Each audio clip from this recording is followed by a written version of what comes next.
అన్న మీ ఆర్డర్. బాబు ఎవరు? నా కొడుకు. ఆ చిన్న బాబుని తీసుకొని డెలివరీ చేస్తున్నావు? అవసరం అలాంటిదన్నా.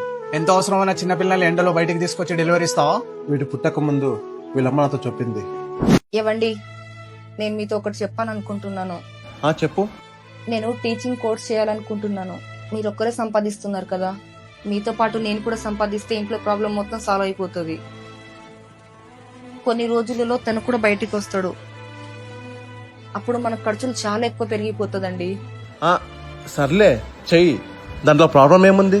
ఒక ప్రాబ్లం ఉంది. ఏం ప్రాబ్లం ఉంది? ఆ కోర్స్ చేయాలంటే 1,00,000 రూపాయలు కట్టాలండి. ఏం పర్లేదు, నువ్వు అప్లికేషన్ వేసేయి, డబ్బులు ఎలాగో అలా అడ్జస్ట్ చేస్తా. ఆ టైంలో అంత డబ్బు నా దగ్గర లేదు, అందుకే నా బైక్ అమ్మేశాను.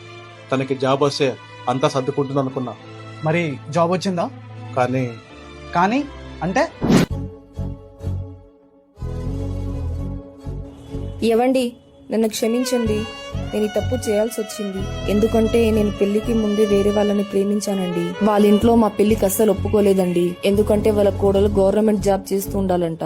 కానీ ఆ టైంలో నా దగ్గర డబ్బు లేక, చదువు కంటిన్యూ చేయలేక నేను టీచర్ అవ్వలేకపోయానండి. కానీ ఇప్పుడు మీ వల్లనే నాకు ఆ జాబ్ దక్కింది. ఇప్పుడు తన దగ్గరికి వెళ్ళిపోతున్నాను. బాబు జాగ్రత్త అండి. Thank you. నా కొడుకుని చూసుకోవడానికి నేను తప్ప ఇంకెవరు లేరు, అందుకే నాతో పాటు డెలివరీ చేయడానికి కొడుకుని తీసుకెళ్తుంటా. మరి మీ వైఫ్ కోసం వెతకలేదా నువ్వు? ఎవరండి ఇంతసేపు మాట్లాడుతున్నారు?